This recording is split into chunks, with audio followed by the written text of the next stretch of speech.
Bom, turma, então eu resolvi gravar um videozinho para ser um pouco mais didática e trabalhar um pouco mais dessa parte quantitativa com vocês, né? Já que a gente também não chegou a fazer nada prático, eu acho que vale a pena a gente discutir com mais detalhes essa parte quantitativa, porque realmente ela é bastante importante em um VVIS, tá?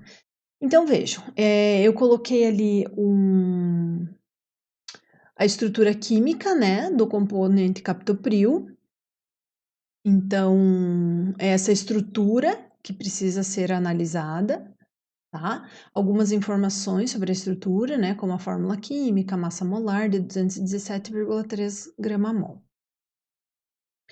E aí, como eu já indiquei para vocês também ali, né, a gente pode observar que essa molécula apresenta alguns grupamentos e provavelmente são os responsáveis pela absorção da substância, né, pela absorção característica da substância na região do ultravioleta, né, os grupos cromóforos, e vão contribuir sim para esse padrão de absorção, tá bom? Tá lá no áudio que eu mandei para vocês. Enfim, aí o objetivo é o quê? O objetivo é, a partir de uma análise de captopril em medicamentos, determinar o comprimento de onda de máxima absorção. Por isso eu coloquei o gráfico lá para vocês, tá? A gente já vai dar uma olhadinha. Sugerir quais são os grupos cromóforos, e aí agora eu sugiro que vocês deem uma olhadinha na estrutura e usem aquela tabela que eu coloquei também lá no grupo do Donald Pavia, né? Isso vocês podem encontrar em qualquer lugar, não precisa ser aquela tabela também, pode ser outra. Se vocês derem um Google, aí vocês vão encontrar sem maiores problemas. Mas então sugerir talvez quais são os grupos cromóforos e o perfil, o comprimento de onda de absorção de cada um desses grupos, tá? Aí sugerir as principais transições eletrônicas que devem ocorrer na molécula de captopril, né? Então, por exemplo, vamos pegar, sei lá, vamos sugerir que esse aqui, né, esse oxigênio aqui possa contribuir para absorção da radiação, né? Então, nesse caso aqui, vejam que os elétrons não ligantes do oxigênio podem contribuir no perfil de absorção. E se forem esses elétrons não ligantes excitados, né? Como é que está sendo a transição eletrônica, né? Em função do comprimento de onda que vocês conseguem observar lá na tabela do livro. Será que é uma transição de um orbital, né, não ligante para um pi antiligante ou de um não ligante para um sigma antiligante? Né? Então, pelo padrão de absorção, vocês podem sugerir qual é a transição que está ocorrendo. Né? No caso do enxofre, é a mesma coisa, né? Provavelmente elétrons não ligantes para um orbital sigma estrela. A partir das absorbâncias e concentrações da curva padrão de captopril, plotar a equação de Rett e definir a linearidade, e calcular a concentração do captopril no medicamento analisado, tá?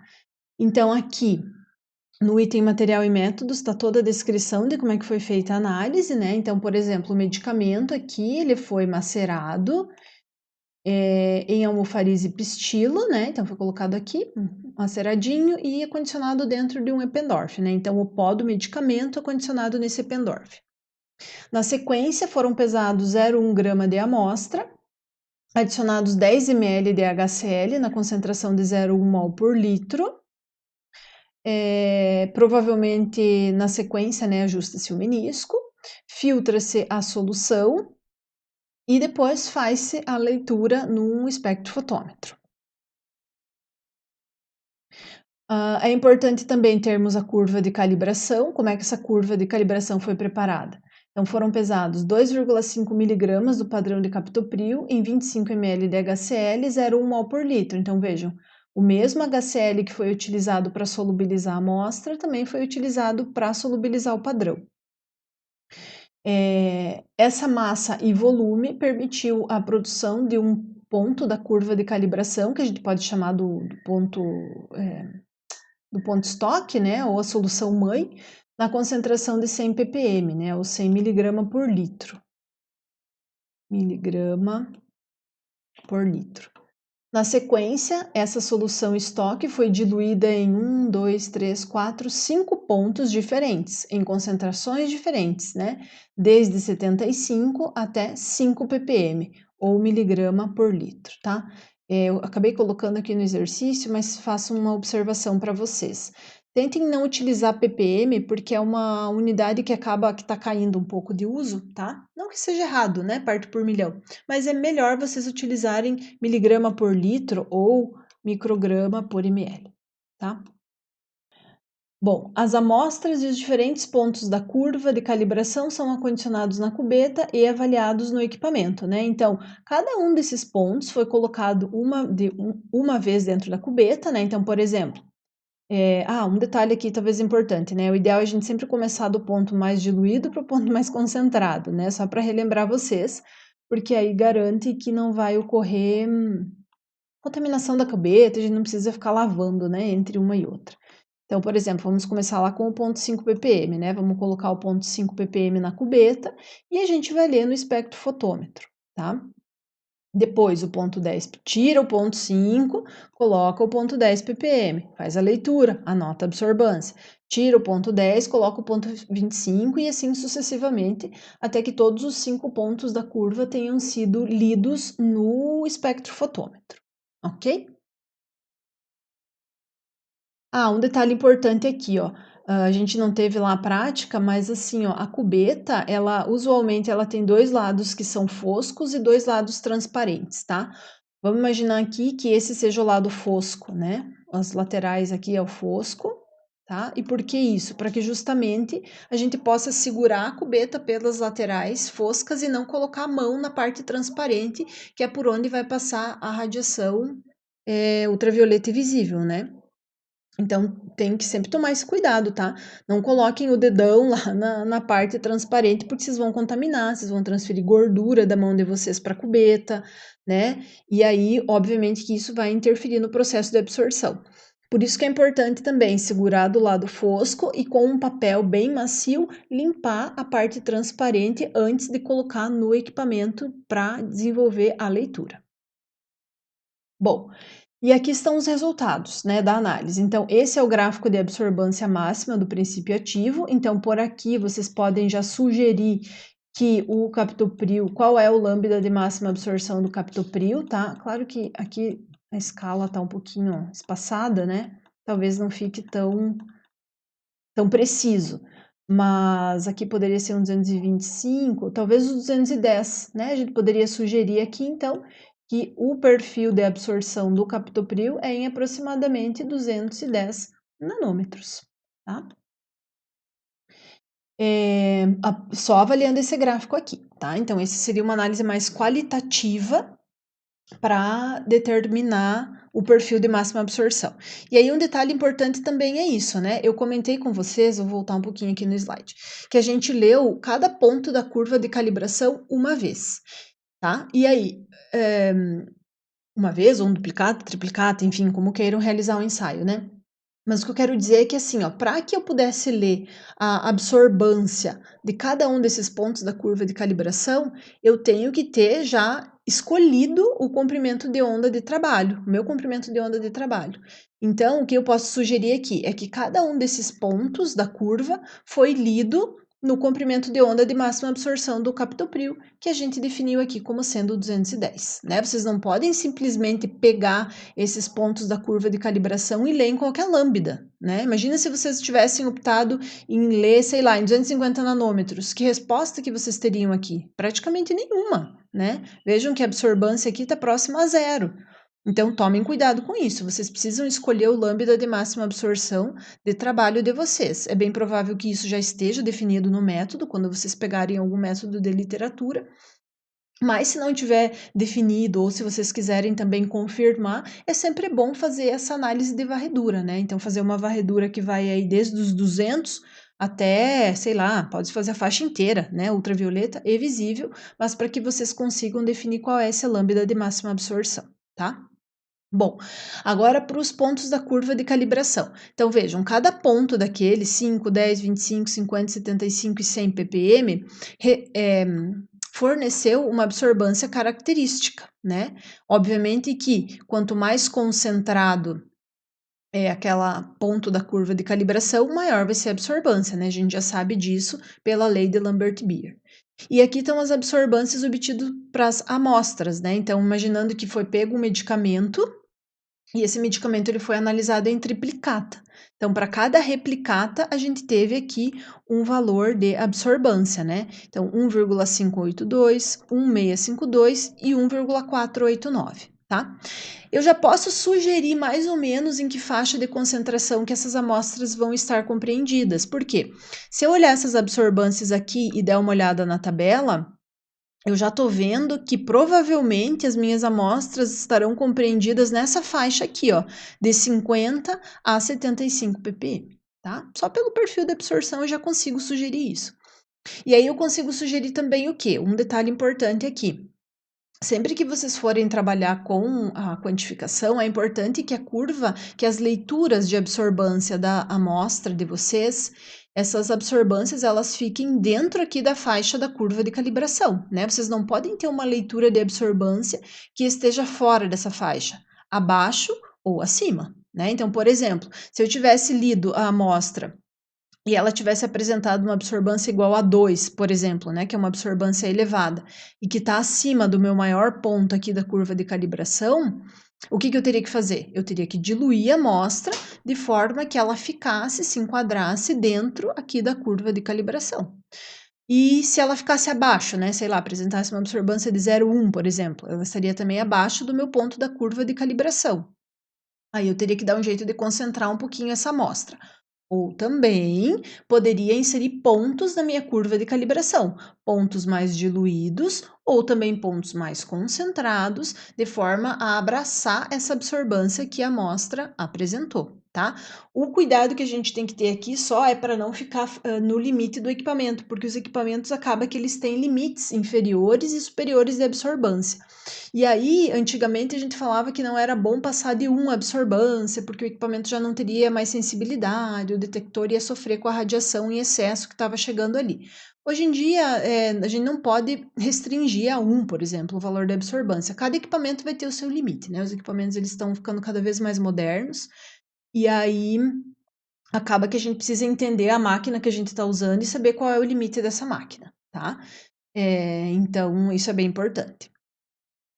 E aí, o que a gente vai fazer aqui, então? Agora a gente vai ter que plotar um gráfico de calibração, né? Então, eu vou pegar aqui um Excel, tá? Tô com umas planilhas abertas aqui, não tem problema. Vamos pegar um arquivo novo aqui. Novo, tá? E aí, eu vou ter que plotar essa minha curva de calibração, né? Que vocês comentaram aí que vocês sabem fazer. Deixa eu ver se eu consigo colar direto aqui. Deu. Uhum. Bom, então agora eu vou selecionar aqui e vou pedir para inserir um gráfico de dispersão, tá? E aqui vai estar a minha curva de calibração, beleza? Vamos só conferir aqui, eu tenho aqui a concentração, isso, em X eu tenho a concentração, e em Y eu tenho a absorbância. Não vou ficar nomeando os eixos, tá, gente? Só para não demorar muito aqui a aula, a ideia é ser bem rápida. E aí eu quero ver a linearidade, né? Então eu posso pedir para adicionar a linha de tendência, pedir para que seja exibido a equação que a gente vai precisar e o valor de R quadrado no gráfico. Então vai estar aqui, ó. Aqui está a nossa curva, a nossa equação de reta, né, do tipo y igual a x mais b, e aqui é o nosso valor, né, que vai determinar a linearidade. Lembrando que o R quadrado aqui, ele está indicando como é que a concentração está se relacionando com a absorbância, né? Então, quanto mais próximo a 1, melhor. No nosso caso, foi 0,9462. Beleza. E agora, como última etapa, eu quero saber o quanto eu tenho de captopril na amostra. Então, eu vou pegar um valor aqui de absorbância. Vou pegar um só, tá? Depois vocês podem fazer com os demais e calcular média, desvio padrão, isso tudo direitinho. Então, aqui, esse é o valor de absorbância, 1,582, né? Então, a gente vai ter aqui o quê? Isso é o valor da absorbância, né? Então, vai ser 1,582 menos 0,2256 dividido por... Deixa eu fazer a equação. Igual.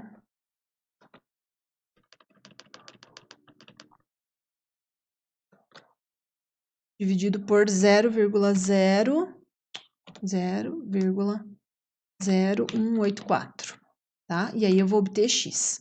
Então, o meu X, nesse caso aqui, é igual a 73,71, o quê? Vou colocar aqui do ladinho. Miligrama por litro, né? Porque foi essa unidade que eu utilizei aqui, né? Então, aqui eu tenho miligrama por litro e aqui eu tenho o valor de absorbância. Já estava na tabela, mas só para a gente relembrar, tá? Então, esse é o valor que eu obtive, 73,71, né? A gente já tinha sugerido que ia ficar nessa faixa aqui, entre 50 e 75, mas esse é o valor exato da concentração de captopril no medicamento. Bom, e aí a gente pode avançar um pouquinho e tentar sugerir o quanto a gente tem de medicamento, né, numa razão massa-massa, por exemplo, né, massa de captopril por massa do medicamento. Então, vamos lá. Segundo o nosso exercício aqui, ó, foram pesados 0,1 grama de amostra, adicionados 10 ml de HCl, né, e aí filtrado e lido. Então, a gente tem uma relação de 0,1 grama em 10 ml. Para ficar mais fácil, uma forma de calcular isso, eu gosto de transformar tanto a quantidade do medicamento que a gente acabou de determinar, então, a quantidade de captopril no medicamento, quanto a quantidade de amostra numa razão de ml. O que eu quero dizer com isso, tá? Eu posso sugerir o seguinte, que em 1 ml eu tenho quantos gramas que eu tenho de medicamento em 1 ml? Bom, se eu tenho 0,1 grama em 10 ml, em 1 ml eu vou ter 0,01 grama de medicamento, né? Então, 10 vezes menos. Quanto que eu tenho agora, nesse outro lado aqui, dessa regrinha de 3, vamos dizer que é uma coisa muito simples, né? Eu posso sugerir o quanto que eu tenho do captopril em massa, né?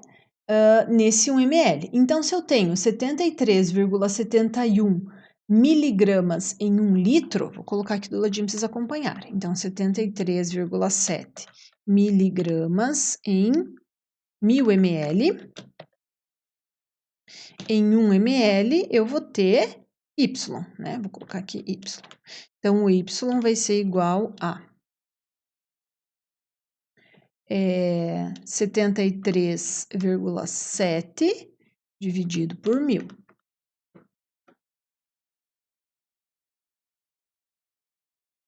tirar aqui só para calcular. Opa. Igual a 73,7 dividido por 1000.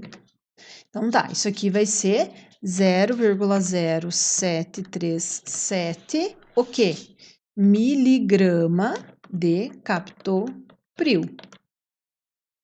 Então, o que eu tenho agora? Eu tenho uma relação seguinte, que em 1 ml de medicamento, em 1 ml de solução, desculpa, eu tenho 0,01 grama do medicamento, né? Essa informação eu tirei do meu procedimento de extração. E nesse mesmo 1 ml eu tenho 0,07 miligramas de captopril, que foi o que eu acabei de calcular.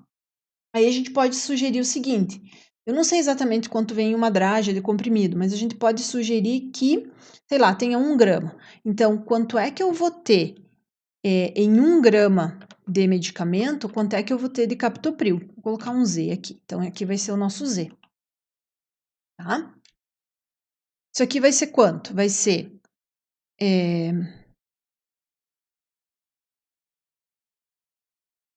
1, vou colocar por completo aqui, tá? 1 que multiplica 0,0737 dividido por 0,01. 7,37. Então, eu posso sugerir que eu tenho 7,37, o quê? Né? Eu tô com o Z aqui, então é miligrama. Miligrama de captopril em 1 grama de medicamento, tá? Então, aqui seria o nosso resultado final. né? Vejam que eu primeiro calculei aqui a concentração numa razão massa-volume, que foi o que a minha curva de calibração permitiu, e depois a gente só faz os cálculos de concentração, de ajuste de concentração, para chegar numa razão massa-massa de captopril por grama de medicamento. E aí que vocês poderiam brincar, né? Vocês poderiam definir a quantidade de captopril em 100 gramas de medicamento, em 10, em 15, aí pode variar, tá? Essa é a maneira que eu uso, vocês podem ter uma maneira diferente que vocês aprenderam, podem utilizar fórmulas, enfim, como vocês acharem melhor, não existe uma regra, tá? Eu gosto de calcular assim e resolvi trazer para vocês dessa forma, tá? Então, essa seria a resolução do exercício.